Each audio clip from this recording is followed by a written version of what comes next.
හරි තොගාති දින ගණන සූත්‍රය මම හිතන්නේ ලියා ගන්න පුළුවන් වුණාද සාමාන්‍ය තොගේ බෙදනවා විකුණුම් පිරිවැයෙන් වැඩි කරනවා වැඩ කළ දින ගණනෙන් එතකොට අපිට හම්බ වෙනවා තොග අතැති දින ගණන හරිද සූත්‍රය ලියාගත්තා නේද හරි තව සූත්‍රයක් තියෙනවා දෙක දෙවෙනි සූත්‍රය දෙක තොගාතෙන් දුන්න ගන්නවා හරිය දෙවෙනි සූත්‍රය මෙන්න මෙහෙමයි වැඩ කළ දින ගණන බෙදනවා තොග පිරිවැටුම් අනුපාතිකය එතකොටත් එනවා තොග අතැති දින ගණන මේකත් ලියා ගන්න වැඩ කළ දින ගණන බෙදනවා තොග පිරිවැටුම් අනුපාතිකයෙන් මේකෙන් තොග පිරිවැටුම් අනුපාතිකයෙන් බෙදුවම තොග අතැති දින ගණන හොයාගන්න පුළුවන් මේක වැදගත් වෙන්නේ accounting වලට ඔයගලන්ට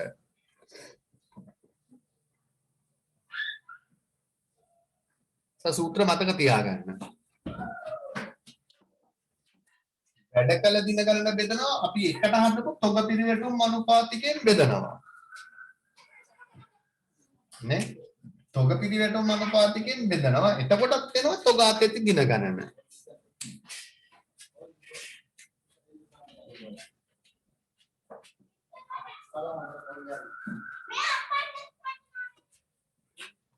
හරි නේද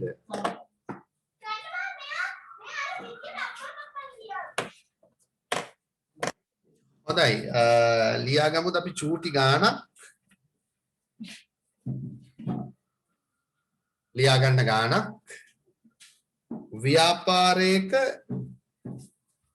ව්‍යාපාරයක විකුණු භාණ්ඩවල ගත් මිල ව්‍යාපාරයක විකුණු භාණ්ඩවල ගත් මිල ව්‍යාපාරයක විකුණු භාණ්ඩවල ගත් මිල 3,60,000ක් වන අතර ව්‍යාපාරයක විකුණු භාණ්ඩවල ගත් මිල 3,60,000ක් වන අතර සාමාන්‍ය තොගේ වටිනාකම 60,000කි සාමාන්‍ය තොගේ වටිනාකම 60,000කි සාමාන්‍ය තොගේ වටිනාකම 60,000කි සාමාන්‍ය තොගේ වටිනාකම 60,000කි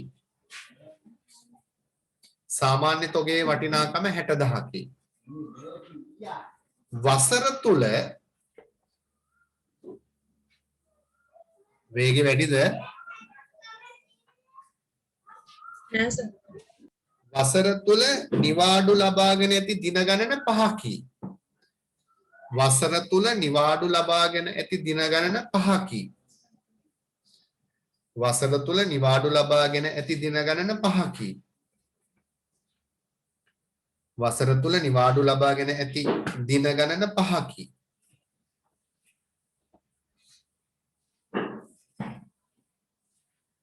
නිවාඩු ලබාගෙන ඇති දින ගණන 5කි. ඒතර ඔයගලගෙන් ඉල්ලන්නේ මේ දෙක. ඔබ විසින් තොග පිරිවැටුම් අනුපාතිකය තොග අතැති දින ගණන ගණනය කරන්න ඕනේ. ඔබ විසින් එක තොග පිරිවැටුම් අනුපාතිකය දෙක තොග අතැති දින ගණන. එක තොග පිරිවැටුම් අනුපාතිකය දෙක තොග අතැති දින ගණන. තොග පිරිවැටුම් අනුපාතිකය තොග අතැති දින ගණන.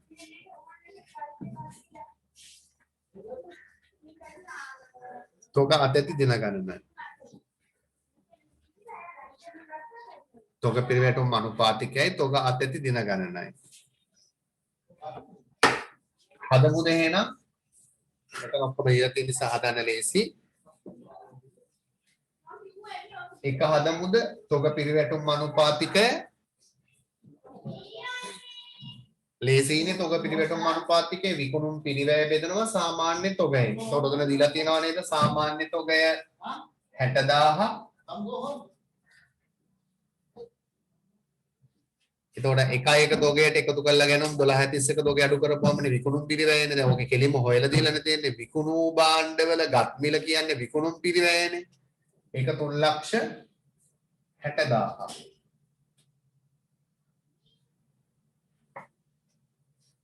තුන්ලක්ෂ 60,000යි විකුණුම් නේද 3,60,000යි. එතකොට 6 වරක් 6.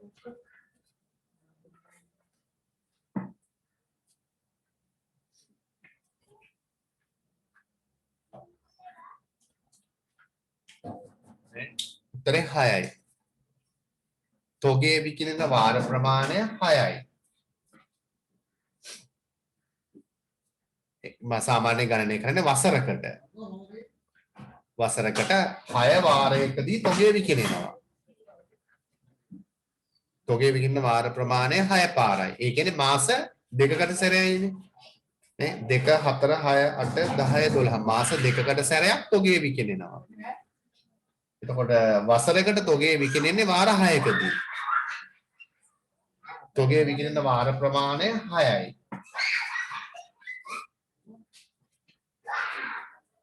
විකුණුම් බවට පත් වෙන්නේ තියෙන තොගේ අවුරුද්ද තුලදී වාර 6කදී විකුණුම් බවට පත් වෙනවා. විකිනෙනවා. හරිනේ තොග පිළිවෙතුම් අනුපාතිකය අපි බලමුකෝ තොග අත දින ගණන මේ සූත්‍ර දෙකට දාලා ඔයාලට දීලා තියෙන නිසා පැන්සල් එකකින් එතනට මොන්නම් දාලා හදන්නත් පුළුවන්. එතන ලියාගත්ත සූත්‍ර දෙකකට පැන්සලෙන් ආදේශ කරනවා නම් අයියෝ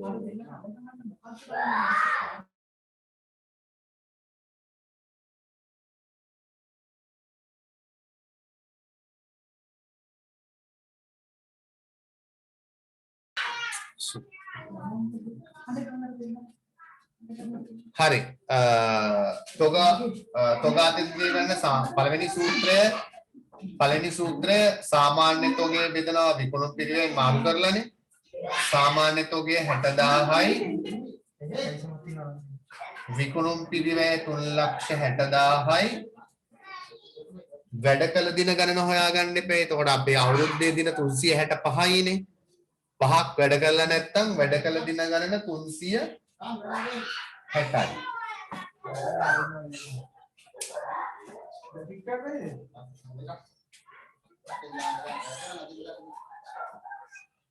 සුළු කරලා හොයාගන්න.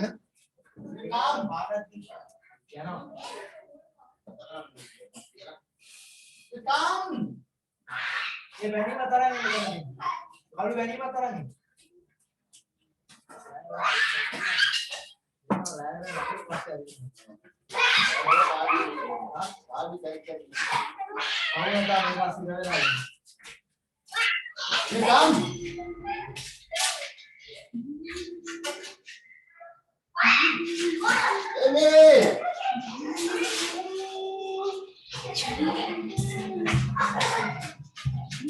You naughty, no?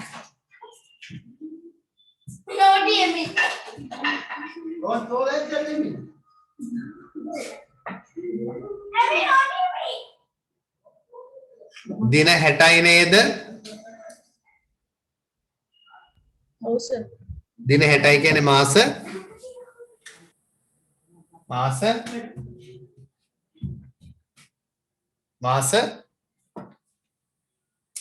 දෙකයි.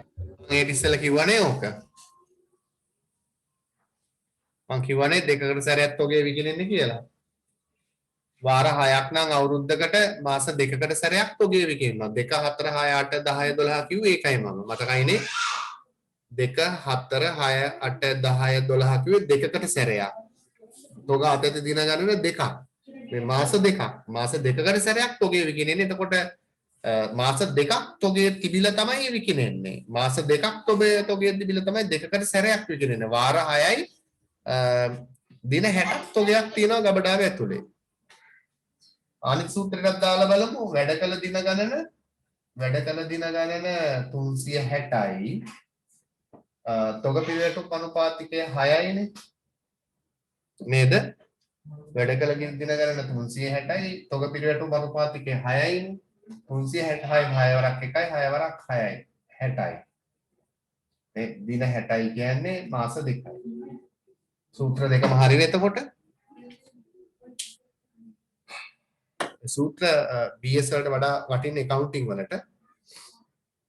accounting වලදී ඔය සියල්ල සාකච්ඡා කරයි. සූත්‍ර මතක තියාගන්න. එතකොට ඒකත් ඉවරයි. හරි නේද නටාෂා පැහැදිලිද? ඔව් සර්. හරි හොඳයි. එහෙනම් අපි ඒක අයින් කරමු.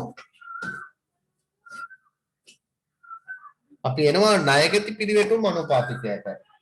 තුන්වෙනි එක. පෑන පොඩ්ඩක් අප්සෙට් ලියලා දැන් තීන්තරින් ඉවර වෙලා. ණයගති පිරිවැටුම් අනුපාතිකය. ණයගති පිරිවැටුම් අනුපාතිකය. මම කෙලින්ම සූත්‍රය ලියනවා. ඔයගොල්ලෝ ණයගති පිරිවැටුම් අනුපාතිකය ඒක පැහැදිලි කරලා අපි සූත්‍රය ලියමු. මම ලියනවා සූත්‍රය. ණයගති පිරිවැටුම් අනුපාතිකය අපි හොයන්නේ දැන් අපි දන්නේ ණයගතිය ඇති වෙන්නේ කොහොමද? ණයට විකුණුම් නිසානේ. ඒ නිසා අපි උඩට දානවා වාර්ෂික ණයට විකුණුම්. බෙදනවා මේක සාමාන්‍ය ණයගතියන්ගේ. වාර්ෂික ණයට විකුණුම් බෙදනවා සාමාන්‍ය ණයගතියන්ගෙන්. අර වගේමයි සාමාන්‍ය ණයගතිය හොයාගන්නේ වර්ෂයේ මුලයි වර්ෂයේ අගයේ ණයගතිය එකතු කරලා දෙකෙන් බෙදලා තමයි අපි සාමාන්‍ය ණයගතිය හොයාගන්නේ. වාර්ෂික ණයට විකුණුම් බෙදනවා සාමාන්‍ය ණයගතියන්ගෙන්. එතකොට ණයගති පිරිවැටුම් අනුපාතිකය කියලා කියන්නේ ව්‍යාපාරයක ණයගතියෝ මුදල් බවට පත්වන වාර ප්‍රමාණය සොයා බැලීම සඳහා සකස් කරන අනුපාතය. ව්‍යාපාරයක සිටින ණයගතියන් මුදල් බවට පත්වන වාර ප්‍රමාණය, ව්‍යාපාරයක තියෙන තොගය විකුණුම් බවට පත්වන වාර ප්‍රමාණය, තොග පිරිවැටුම් අනුපාතිකය. නේ? එතකොට තොගය විකුණන්නනේ බලන්නේ, ණයගතිය මුදල් කරගන්න බලන්නේ. ව්‍යාපාරයක සිටින ණයගතියන් මුදල් බවට පත්වන වාර ප්‍රමාණය සොයා බැලීම සඳහා සකස් කරන අනුපාතයට අපි කියනවා ණයගැති පිරිවැටුම් අනුපාතිකය කියලා. ලියන්න ව්‍යාපාරයක සිටින ණයගැතියන්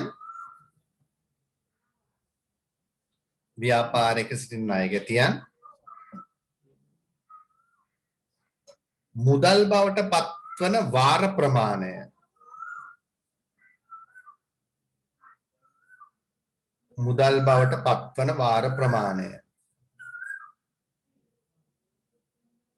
ඒ කියන්නේ අවුරුද්ද තුලදී කී සැරයකටද මුදල් හම්බ වෙන්නේ?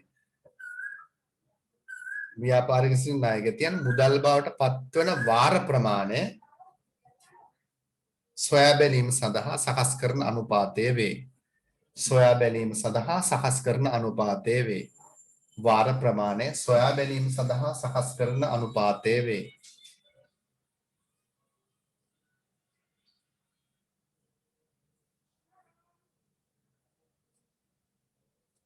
ණයගැතියන් මුදල් බවට පත්වන වාර ප්‍රමාණය සොයා බැලීම සඳහා සකස් කරන අනුපාතය වේ. ලියා ගන්න හදන විදිය ණයගැති පිරිවැටුම් අනුපාතිකයේ සමානයි වාර්ෂික ණයට විකුණුම් බෙදනවා සාමාන්‍ය ණයගැතියෝ.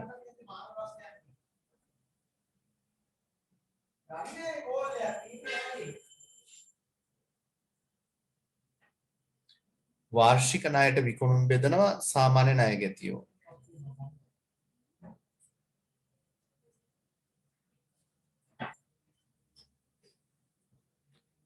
හරිනේ. අපි යමු හතරවෙනි එකට සාමාන්‍ය ණය එකතු කිරීමේ කාලය.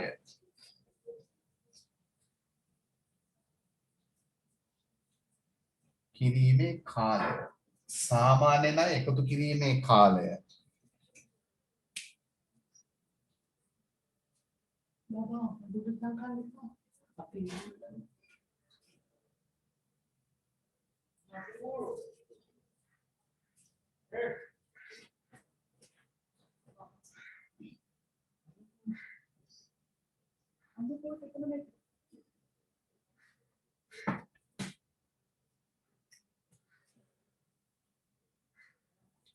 සාමාන්‍ය ණය එකතු කිරීමේ කාලය.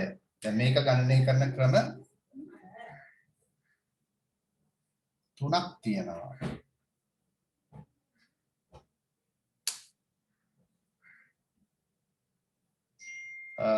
ඒකෙන් දෙකක් ඔයගොල්ලෝ මේ වෙනකොටත් මං හිතන්නේ දන්නවා අර තොග පිරිවැටුම් තොග අතැති දින ගණන ගණනය කරපු සූත්‍රය වගේම තමයි.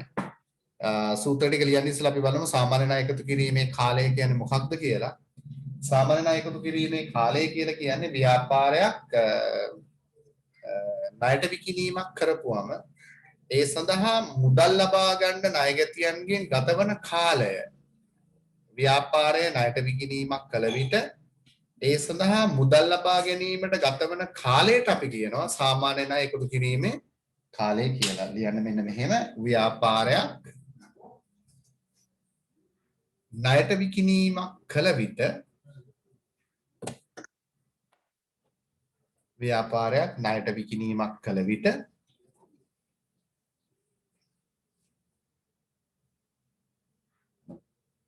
ඒ සඳහා මුදල් ලබා ගැනීමට ගතවන කාලය ඒ සඳහා මුදල් ලබා ගැනීමට ගතවන කාලය ඒ සඳහා මුදල් ලබා ගැනීමට ගතවන කාලය මින් අදහස් වේ. කියන්නේ ණයගැතියන්ගෙන් මුදල් එකතු කරගන්න ගතවන කාලය. ඒ සඳහා මුදල් ලබා ගැනීමට ගතවන කාලය මින් අදහස් වේ. මුදල් ලබා ගැනීමට ගතවන කාලය මින් අදහස් වේ. එතකොට මේකත් අර වගේමයි අර තොග අත්‍යති දින ගණනව හොයනවා වගේමයි ණයගැති පිරිවැටුම් අනුපාතිකයේ සූත්‍රය අනිත් පැත්තට හරවලා ලියනවා. මේ දෙක හරවන අනිත් පැත්තට. සාමාන්‍ය තොගය නිර්වචන ලිවුවා නේද? ව්‍යාපාරයක් ණයට විකිණීමක් කළ විට ඒ සඳහා මුදල් ලබා ගැනීමට ගතවන කාලය මින් අදහස් වේ. අපි ලියමු මේක ගණනය කරන ක්‍රම තුන මාත් එක්කම ලිවන ලේසි මං හිතන්නේ. එක ක්‍රමය තමයි අර ණයගැති පිරිවැටුම් අනුපාතිකයේ අනිත් පැත්තට හරවලා ලියනවා. හරවන අනිත් පැත්තට සාමාන්‍ය ණය ගැතිය උඩට දානවා. සාමාන්‍ය ණය ගැතිය උඩට දාලා ණයට විකුණුම් දානවා යටට. වැඩි කරන්නේ මොකෙන්ද කියලා දන්නවනේ නේද? වැඩ කළ දින ගණනෙන් වැඩි කරනවා. අර වගේමයි වැඩ කළ දින ගණන.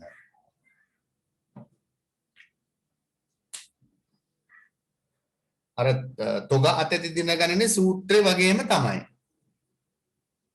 ලියාගත්ත දෙක සාමාන්‍ය ණයගැතියෝ බෙදනවා ණයට විකුණුම් වලින් වැඩි කරනවා වැඩ කළ දින ගණනෙන්. අර ණයගැති පිරිවැටුම් අනුපාතය අනිත් පැත්තට හරවලා වැඩ කළ දින ගණනෙන් වැඩි කරලා තියෙන්නේ. එහෙම මතක තියාගත්තම ලේසි සාමාන්‍ය ණය එකතු කිරීමේ කාලය. දෙවෙනි එකක් දන්නවනේ තොග අතැති දින ගණනෙත් ඒක ලිව්වනේ. මතකනේ වැඩ කළ දින ගණන උඩට ලියලා වැඩ කළ දින ගණන උඩට ලියලා බෙදුවා මෙන්න මේකෙන් නේද?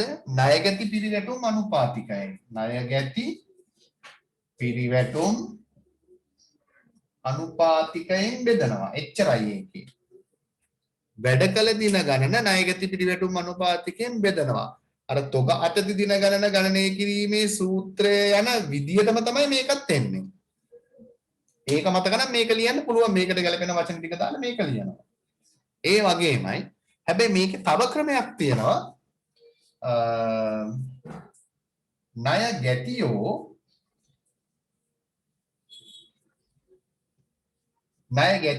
බෙදනවා දිනකට විකුණුම් වලින්.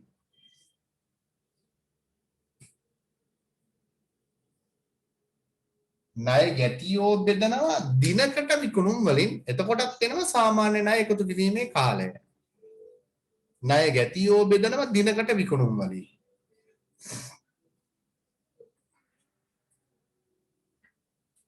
ණය ගැතියෝ බෙදනවා දිනකට විකුණුම් වලින්. හරිනේ? සාමාන්‍ය ණය එකතු කිරීමේ කාලයේ සූත්‍ර තුනයි. සාමාන්‍ය ණය ගැතියෝ බෙදනවා ණයට විකුණුම් වලින් වැඩි කරනවා වැඩ කළ දින ගණනෙන්. එහෙම නැත්නම් වැඩ කළ දින ගණන බෙදෙනවා ණය ගැති පිරිවැටුම් අනුපාතිකයෙන්. එහෙම නැත්නම් ණය ගැතිව බෙදෙනවා දිනකට විකුණුම් වලින්. එතකොට අපිට සාමාන්‍ය ණය එකතු කිරීමේ කාලය හොයාගන්න පුළුවන්. අපි ගාණක් හදලා බලමු. ලියා ගන්න ගාණක්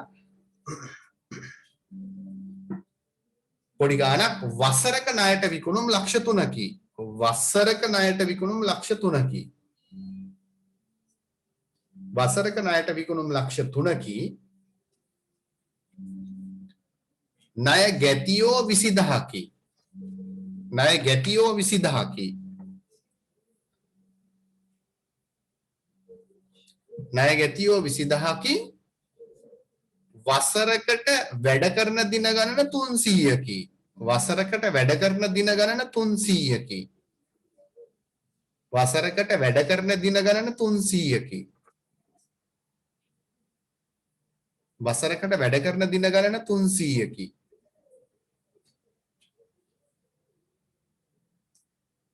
ඔබ විසින් ණයගැති පිරිවැටුම් අනුපාතිකය 1 ඔබ විසින් 1 ණයගැති පිරිවැටුම් අනුපාතිකය 2 සාමාන්‍ය ණය එකතු කිරීමේ කාලය. ඒ දෙක තමයි ගණනය කරන්න ඕනේ. ඔබ විසින් 1 ණයගැති පිරිවැටුම් අනුපාතිකය 2 සාමාන්‍ය ණය එකතු කිරීමේ කාලය.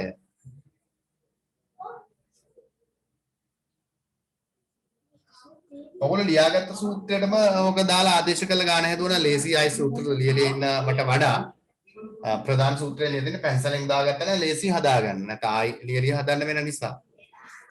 එතකොට අපේ ගාන බැලුවොත් පුළුවන් නේද හදන්න ණයගැති පිරිවැටුම් අනුපාතිකයයි සාමාන්‍ය ණය එකතු කිරීමේ කාලයයි. ඒතොර පළවෙනි එක ලේසිනේ ණයට විකුණුම් දීලා තියෙනවා ලක්ෂ 3ක්.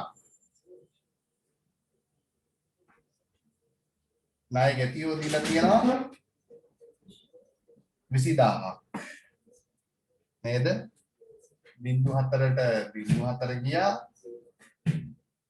32න් බෙදුවොත් 15යි.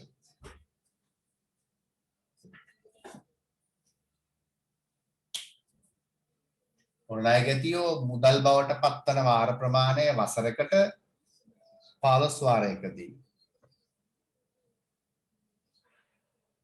නේද 15යි.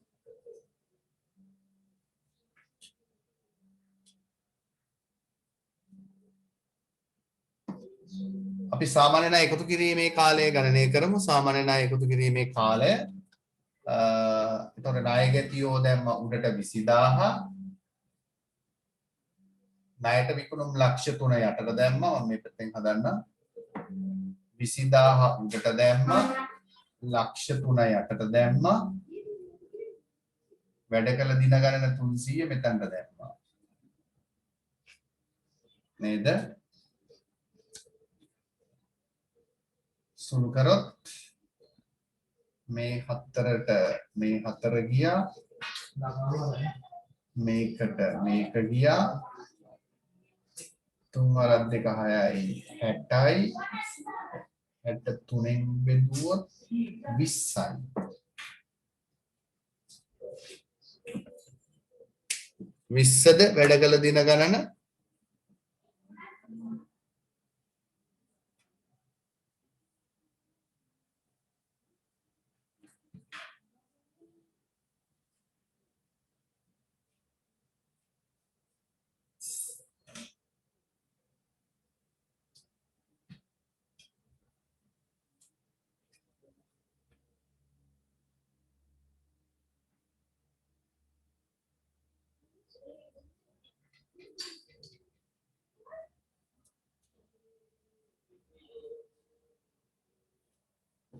හරි නේද 20 අනිත් ඒවාට දාලා බලමුද වැඩ කළ දින ගණන 300යි මෙතන දාන්න වැඩ කළ දින ගණන 300යි ණය පිරිවැටුම් අනුපාතිකය 15යි 15 ඒවා දෙකක්නේ 20යි හරිනේ නේද දින 20කට සැරයක් දින 20ක් යනවා ණයගැතියන්ගෙන් ණය මුදල් එකතු කරගන්න.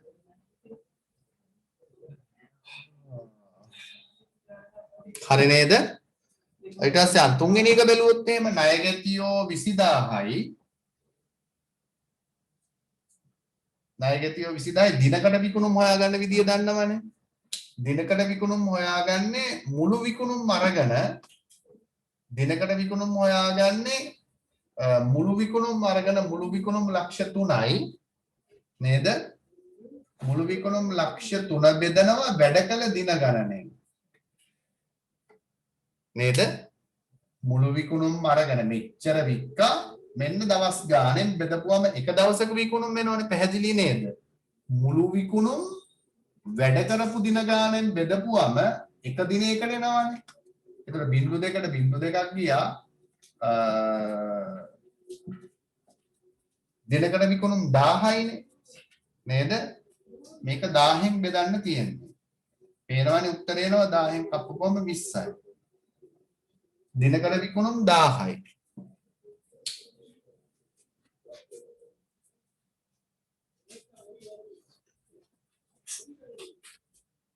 හරි නේද? එතකොට දිනකට විකුණුම් හොයාගන්න විදිය පැහැදිලිව ලියා ගන්න ඕනේ. දිනකට විකුණුම් හොයාගන්නේ විකුණුම් බෙදනවා වැඩ කළ දින ගණනේ. වැඩ කළ දින ගණන. එතකොට එනවා දිනකට විකුණුම්. නේද? ලක්ෂ 3 බෙදනවා 300. එතකොට හරි. හරිද ළමයි? පැහැදිලිද? ඔව් සර්. නටාෂා පැහැදිලිද? ඔව් සර්. හරි. ඔයා කරලා තියෙනවද ඔය ගණන්? භාග්‍ය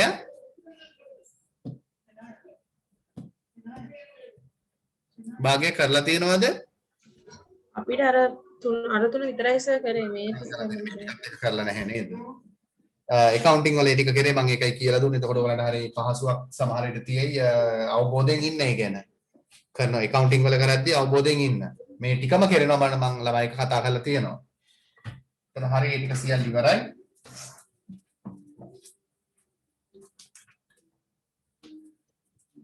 අපි එමු මුළු වත්කම් පිරිවැටුම් අනුපාතිකයට මුළු වත්කම් පිරිවැටුම් අනුපාතිකයට මුළු වත්කම් පිරිවැටුම් අනුපාතිකය මුළු වත්කම් පිරිවැටුම් අනුපාතිකය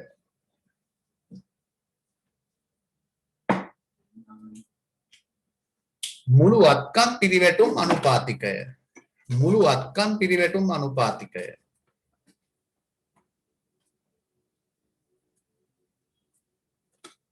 මුළු වත්කම් පිරිවැටුම් අනුපාතිකය ඒ කියන්නේ අපි කතා කරන්නේ පස්වෙනි එක මුළු වත්කම් පිරිවැටුම් අනුපාතිකය මුළු වත්කම් පිරිවැටුම් අනුපාතිකය එතකොට මේක අපි ගණනය කරන්නේ විකුණුම් බෙදනවා අපි මුළු වත්කම් වලින් නේද? එතකොට මුළු වත්කම් හා විකුණුම් අතර පවත්නා සම්බන්ධතාවයේ පෙන්වුම් කරන අනුපාතය කියලා කියන්නත් පුළුවන්. නැත්නම් මුළු වත්කම් වලට සාපේක්ෂව විකුණුම් කොච්චරක්ද කියලා ඉපයීම කොච්චරක්ද කියලා හොයලා බලන්න සකස් කරන අනුපාතය කියලා කියන්නත් පුළුවන්. ඉතින් ලේසි මුළු වත්කම් හා විකුණුම් අතර පවත්නා සම්බන්ධතාවයේ පෙන්වුම් කරන අනුපාතයට අපි කියනවා මුළු වත්කම් පිරිවැටුම් අනුපාතිකය කියලා. ඉස්සලා අපි අදහස ලියාගමු. ලියන්න මෙන්න මෙහෙම. මුළු වත්කම් හා විකුණුම් අතර මුළු වත්කම් හා විකුණුම් අතර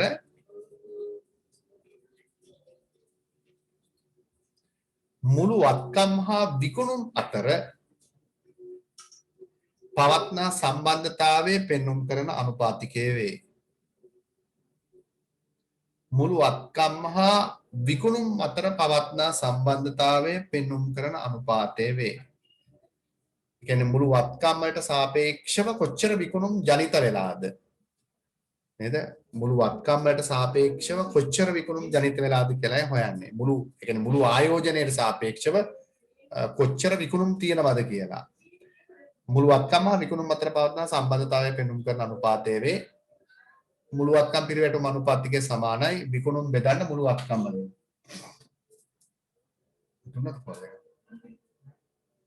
මුළුවත්කම් පිරිවැටුම් අනුපාතිකය සමානයි විකුණුම් බෙදන්න මුළුවත්කම් වලින්. විකුණුම් බෙදන්න මුළුවත්කම් වලින්.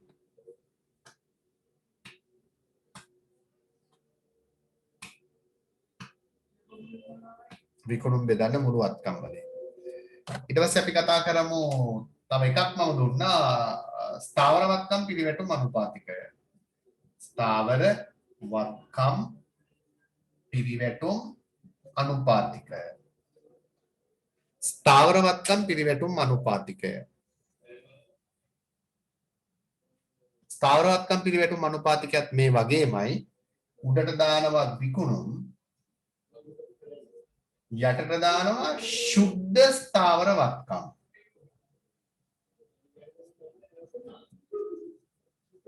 මොකද දන්න ශුද්ධ ස්ථාවර වත්කම් කියලා කියන්නේ ක්ෂය අඩු කරාට පස්සේ.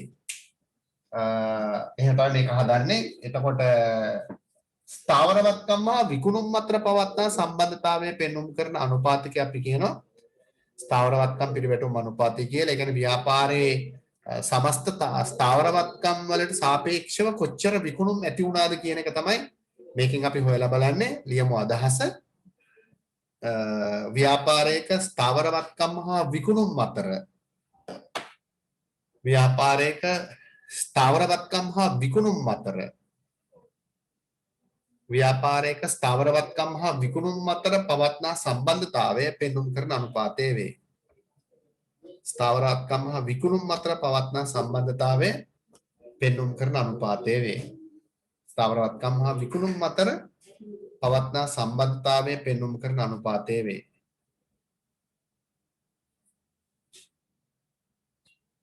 ස්ථාවර වත්කම් හා විකුණුම් අතර පවත්නා සම්බන්ධතාවය පෙන්වුම් කරන අනුපාතය වේ. සූත්‍රය ලියා ගන්න. එතකොට විකුණුම් බෙදන්න ශුද්ධ ස්ථාවර වත්කම් වලින්. එතකොට අපිට එනවා උත්තරේ ස්ථාවර වත්කම් පිරිවැටුම් අනුපාතිකය.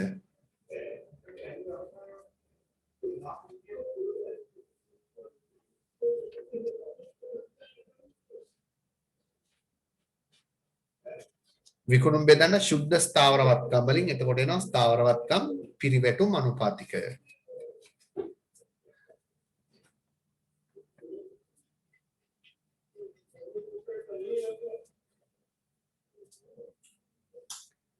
අපි ලියාගමු ගානක් මුළුවත්කම් පිරිවැටුම් අනුපාතිකය සහ ස්ථාවර වත්කම් පිරිවැටුම් අනුපාතිකය සම්බන්ධ කරපු ගානක්. එක්තරා ව්‍යාපාරයක පහත තොරතුරු ඔබට සපයා ඇත. එක්තරා ව්‍යාපාරයක පහත තොරතුරු ඔබට සපයා ඇත. එක්තරා ව්‍යාපාරයක පහත තොරතුරු ඔබට සපයා ඇත.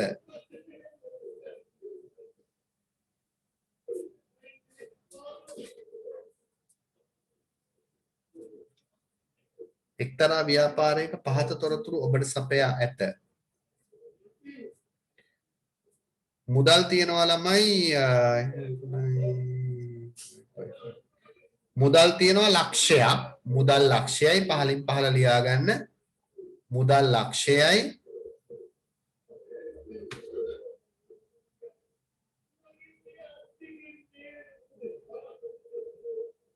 විකුණුම් ලක්ෂ 5යි විකුණුම් ලක්ෂ 5යි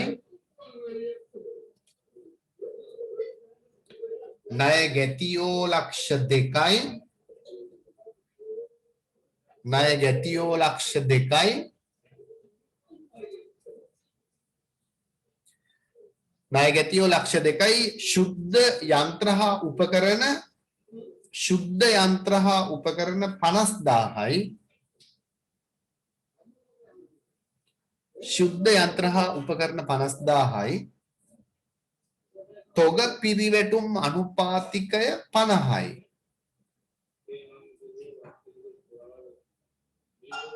තොග පිරිවැටුම් අනුපාතිකය 50යි. තොග පිරිවැටුම් අනුපාතිකය 50යි. අහන්නේ ඔබ විසින් එක ස්ථාවරවත්කම් පිරිවැටුම් අනුපාතිකය එක ස්ථාවරවත්කම් පිරිවැටුම් අනුපාතිකය එක ස්ථාවරවත්කම් පිරිවැටුම් අනුපාතිකය දෙක මුළුවත්කම් පිරිවැටුම් අනුපාතිකය දෙක මුළුවත්කම් පිරිවැටුම් අනුපාතිකය ගණනය කරන්න. එක ස්ථාවරවත්කම් පිරිවැටුම් අනුපාතිකය දෙක මුළුවත්කම් පිරිවැටුම් අනුපාතිකය.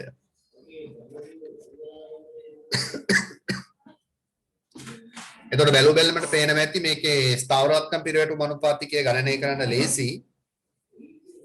අමාරු නැහැ. මුළුවත්කම් පිරිවැටුම් අනුපාතිකය ගණනය කරන ඔක්කොම වත්කම් ටික එකතු කරන්න එපේ.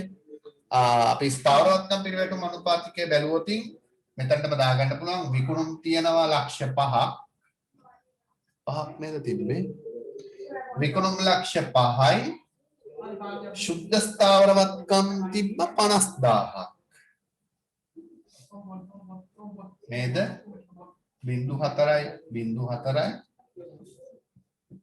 10යි එතකොට එන්නේ. සුළු කරොත් උත්තරේ 10යි.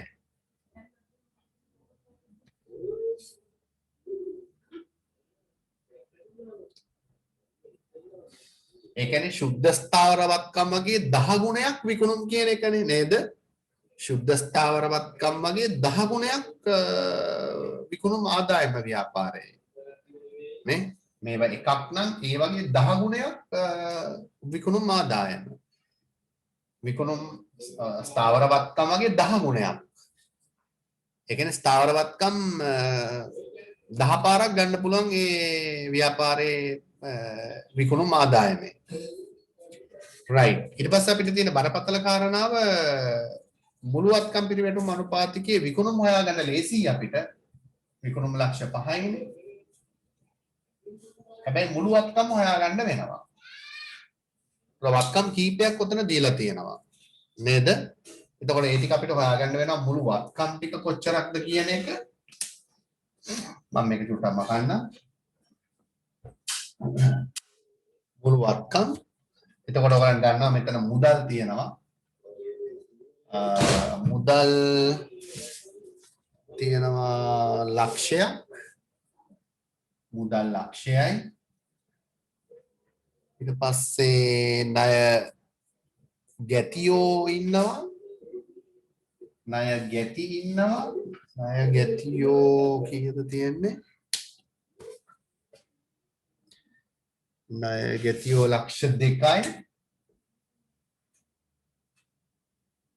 ශුද්ධ යන්ත්‍ර සහ උපකරණ තියෙනවා 50000ක්. ශුද්ධ යන්ත්‍ර සහ උපකරණ 50000යි. එතකොට ළමයි හිතන්නේ එච්චරයි තියෙන්නේ කියලා. නේද? ඔය ටික එකතු කරලා මුළුවත්කම් ගත්තොත් උත්තරේ වැරදි. මේක තව පොඩි විශේෂ දෙයක් තියෙනවා දැනගන්න. ඒක නිසාමයි මම මේ ගාන දැම්මේ. මේක පාස් පේපර් පරණ පාස් පේපර් එකක ආපු ගානක් මම අවුරුදු ගානක් මේක උගන්වලා තියෙන ළමයින්ට. මේක සුවිශේෂී ගානක්. මේක බහුතරයක් වරද්දනවා. ඒකට හේතුව මේකේ තොගය හොයාගන්න ඕනේ. කොච්චරද තොගය කියලා. ඒක නේද තොග පිරිවැටුම් අනුපාතිකයේ දීලා තියෙන්නේ. තොගය හොයාගන්න වෙනවා. ඒතර කොහොමද හොයන්නේ? ඒක අර මේ ගානට තොග පිරිවැටුම් අනුපාතිකයේ 50ක් දීලා තියෙන්නේ ඇයි කියලා කාට හරි හිතෙන්න පුළුවන්. නේ තොග පිරිවැටුම් අනුපාතිකයේ 50ක් දීලා තියෙනවා. ඒ කියන්නේ තොගය හොයාගන්න. ඒක හොයාගන්න මෙහෙමයි. මෙහෙම ගාන හැදුවා නම් ඔයගලන්ට මෙහෙම පෙන්වන්න පුළුවන්. විකුණුම් ලක්ෂ 5 තියෙනවානේ. විකුණුම් ලක්ෂ 5 තොග පිරිවැටුම් අනුපාතිකයෙන් බෙදනවා 50න් බෙදනවා.